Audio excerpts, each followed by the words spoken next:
10 years of a marathon journey like entrepreneurship, it's important that you're not just burning the candle at both ends all the time, year after year after year after year. For me, I just love the educational environment. It's a real source of joy, and that's important because when you go from your professional life into your personal life, if you're loving what you're doing in your professional life, you're going to be happier, you're going to have more headspace and focus for those in your personal life too. And that balance is quite important.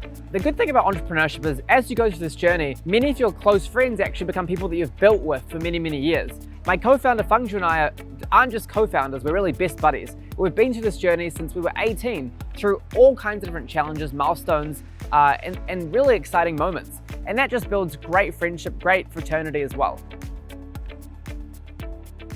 After I graduated from high school and had no idea about any of these top US and UK universities, Jamie was already studying at Harvard. He's one of the most hardworking, inspirational, and committed individuals that I've ever interacted with. That he's actually one of the key reasons why I was fully determined to building Crimson full time. I was able to learn a lot from him in terms of entrepreneurial strategy, problem solving, even communication skills and negotiation skills. So he's been a tremendous peer mentor to me. I enjoy spending time with the Crimson team, my Crimson family, because not only are we able to help each other professionally, but also they're big supporters in my personal life as well. And just as we tell students to maintain a good extracurricular profile, I have my own hobbies too. I do triathlon, Ironman. I am a big fan of culinary science. I cook a lot, and also I love aviation. These hobbies really help me maintain a clear headspace sometimes after a busy day of work, and I could really avoid the feeling of burning out. Firstly, as an entrepreneur, it's important to know what you can do in your life besides your business that gives you a lot of energy and strength and a source of renewal of motivation and excitement. And for me, studying is actually a real source of joy in my life. I love to be exposed to new concepts, new paradigms, new ways of thinking about the world. Law school, for example, gives me an opportunity to learn about funky topics like space law to renewable energy, all kinds of different nuances that I wouldn't normally be exposed to in the course of my general entrepreneurship. That's really exciting because it keeps things fresh and also gives me new insights from other industries that I can then apply to what we do. I like to make sure that everything that I'm studying has a link back to entrepreneurship in some way. So law school is of course very useful because in building a company, you're often exposed to things like employment law or corporate law or litigation or IP law. And it's good to be exposed to these different areas too.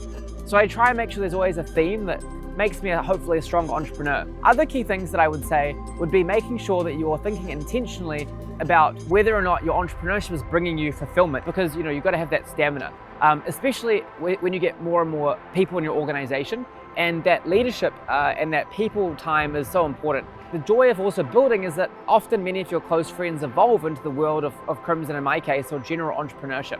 And so making sure that you're able to really engage because you've had enough sleep or you're eating well and stuff, you're setting a good example of work-life balance is really key as well. It's always exciting things happening somewhere around the globe. I find incredibly fulfilling and rewarding because I know that the things we're doing will result some impact either 5 miles away or the other side of the world. I like the uncertainty actually. Building a business, you never know what challenges you're gonna face tomorrow, what outcome you're gonna have. You're obviously gonna hope for the best, but you always prepare for the worst. To me, entrepreneurship is really about exploring and understanding the problem you're trying to solve and come up with innovative solutions and have strong persistence and endurance to really execute your vision until you really solve that problem. To me, it's about taking ownership and responsibility, which I find very, very interesting, challenging, and fulfilling. Most of Crimson's journey, I've actually been in academic programs for I think every single year but one. So in the same way that some people might have another kind of hobby, I've sort of used my hobby time to be doing different studies.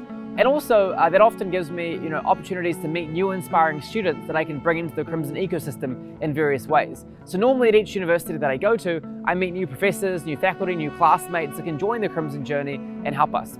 I've been building Crims with my co-founder Fangzhou, co-founder Chandre, and other folks like David Freed, our COO, Andrew, who leads our global sales and marketing. And having this amazing leadership team has really given me a lot of autonomy. I can often delegate some of our most challenging issues and work with people, but I'm not necessarily doing everything every day. And that's actually very healthy, because you don't want to have an organization where, one person's such a key man, where everything's tied to them. So part of the importance of growing an organization is having that infrastructure and being able to have powerful leaders who are entrepreneurial to grow the frontiers of your organization in different domains.